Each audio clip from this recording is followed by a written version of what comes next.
ನಮಸ್ಕಾರ, ನೀವು ನೋಡುತ್ತಿರುವುದು ರಾಯಚೂರು ನ್ಯೂಸ್ 007ಗೆ ಸ್ವಾಗತ. ಎನ್ಎಸ್ ಬೋಸರಾಜ್ ಅವರಿಗೆ ಸಚಿವ ಸ್ಥಾನ ನೀಡಲು ಹಿಂದುಳಿದ ಒಕ್ಕೂಟ ಒತ್ತಾಯ.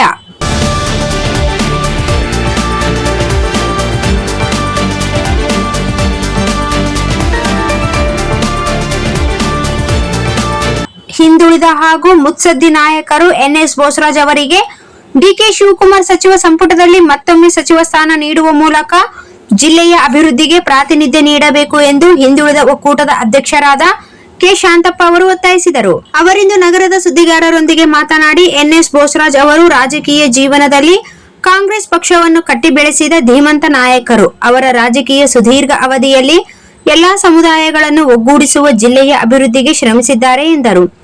ಎನ್ಎಸ್ ಬೋಸರಾಜ್ ಅವರು ಶಾಸಕರಾಗಿ, ಕಲ್ಯಾಣ ಕರ್ನಾಟಕ ಅಭಿವೃದ್ಧಿ ಮಂಡಳಿ ಅಧ್ಯಕ್ಷರಾಗಿ, ಸಚಿವರಾಗಿ ಸೇವೆ ಸಲ್ಲಿಸಿದ್ದಾರೆ. ತೆಲಂಗಾಣ ಹಾಗೂ ಕೇರಳ ವಿಧಾನಸಭೆ ಚುನಾವಣೆಗಳಲ್ಲಿ ಪಕ್ಷದ ವರಿಷ್ಠರ ಸೂಚನೆಯಂತೆ ಕಾರ್ಯನಿರ್ವಹಿಸಿ ಕಾಂಗ್ರೆಸ್ ಪಕ್ಷದ ಅಭ್ಯರ್ಥಿಗಳ ಗೆಲುವಿಗೆ ಶ್ರಮಿಸಿದ್ದಾರೆ. ಸಚಿವರಾಗಿ ಜಿಲ್ಲೆಯಲ್ಲಿ ಅನೇಕ ಅಭಿವೃದ್ಧಿ ಕಾರ್ಯಕ್ರಮಗಳಿಗೆ ಚಾಲನೆ ನೀಡಿದ್ದಾರೆ. ಕಾಮಗಾರಿ ವೇಗದಲ್ಲಿ ಪೂರ್ಣಗೊಂಡ ಇನ್ನಷ್ಟು ಜಿಲ್ಲೆಯ ಪ್ರಗತಿ ಕಾಣಬೇಕಾದರೆ ಅವರಿಗೆ ಸಚಿವ ಸ್ಥಾನ ನೀಡಬೇಕು ಎಂದು ಒತ್ತಾಯಿಸಿದರು.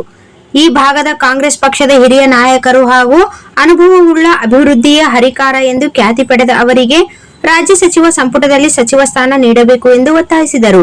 ಎನ್ಎಸ್ ಬೋಸರಾಜ್ ಅವರಿಗೆ ಸಚಿವ ಸ್ಥಾನ ನೀಡಿದರೆ ಅವರು ಜಿಲ್ಲೆಯ ಜನರ ಸಮಸ್ಯೆಗಳಿಗೆ ಸ್ಪಂದಿಸಿ ಜನಸೇವೆಗೆ ತಮ್ಮನ್ನು ತಾವು ಸಮರ್ಪಿಸಿಕೊಳ್ಳಲಿದ್ದಾರೆ ಎಂದು ಹೇಳಿದರು. ಜಿಲ್ಲೆಯಲ್ಲಿ ಇನ್ನೂ ಅಭಿವೃದ್ಧಿ ಕಾರ್ಯಗಳು ನಡೆಯಬೇಕಾದರೆ ಇವರಿಗೆ ಮತ್ತೊಮ್ಮೆ ಸಚಿವ ಸ್ಥಾನ ನೀಡಬೇಕೆಂದು ಆಗ್ರಹಿಸಿದರು.